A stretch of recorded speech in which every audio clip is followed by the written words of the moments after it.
Some mysteries are so strange they sound like movie plots. But these really happened. In the 1930s and 40s, Nazi Germany launched a series of bizarre expeditions, chasing holy relics, lost civilizations, and even witches, all in the name of proving their twisted beliefs. It sounds like Indiana Jones, but this was real. Otto Rahn, a young historian obsessed with the Holy Grail, the legendary cup said to have been used by Jesus at the Last Supper, believed an old medieval poem held the key to finding it. His research caught the attention of Heinrich Himmler, head of the SS, who shared his obsession. The Nazis funded Rahn's search in the Cathar ruins of France, but after 2 failed expeditions, Himmler sent him to work as a guard in a brutal concentration camp. 2 years later, Rahn was found frozen to death in the Alps.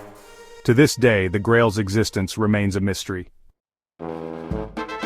Deep in Germany's Teutoburg forest, towering sandstone pillars called the Externsteine became the focus of Nazi myth-making.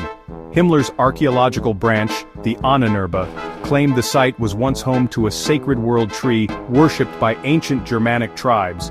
Proof, they said, of pure Aryan heritage. In reality, the stones are over 70 million years old, used by humans for thousands of years for various purposes, from medieval hermitages to hideouts for bandits. But the Nazi propaganda was so strong that Hitler Youth held ceremonies there, and modern neo-Nazis still visit the site today. In 1936, SS-backed researchers trekked into the remote forests of Karelia, right on the border of Finland and Russia, to record ancient pagan chants they believed contained so-called Aryan wisdom. They actually used a prototype tape recorder to capture songs from village elders, including a 92-year-old soothsayer known as Miran Aku. She performed a ritual for them, but when she heard the playback, she believed the Nazis had stolen her magical powers forever.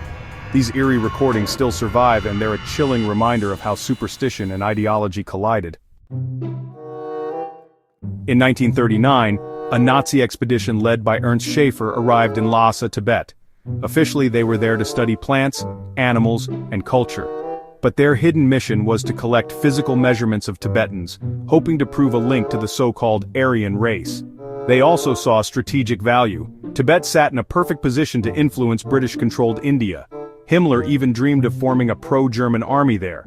The plan never happened, but the team brought back hundreds of artifacts, photos, and sketches, and a disturbing record of Nazi racial theories in action.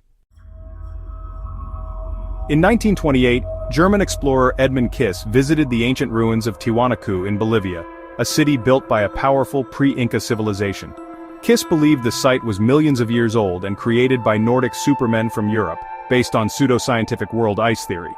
The Nazis embraced his claims, seeing them as proof of Aryan superiority. Kiss planned a massive SS-backed return expedition in 1938, but World War II stopped him. Today, Tiwanaku is recognized as an incredible feat of indigenous engineering. But Kiss's Nazi-fueled theories live on in fringe conspiracy circles.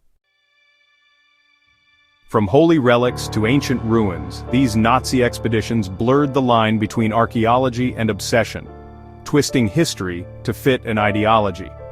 Most of their discoveries were pure invention, but the myths they created still echo today.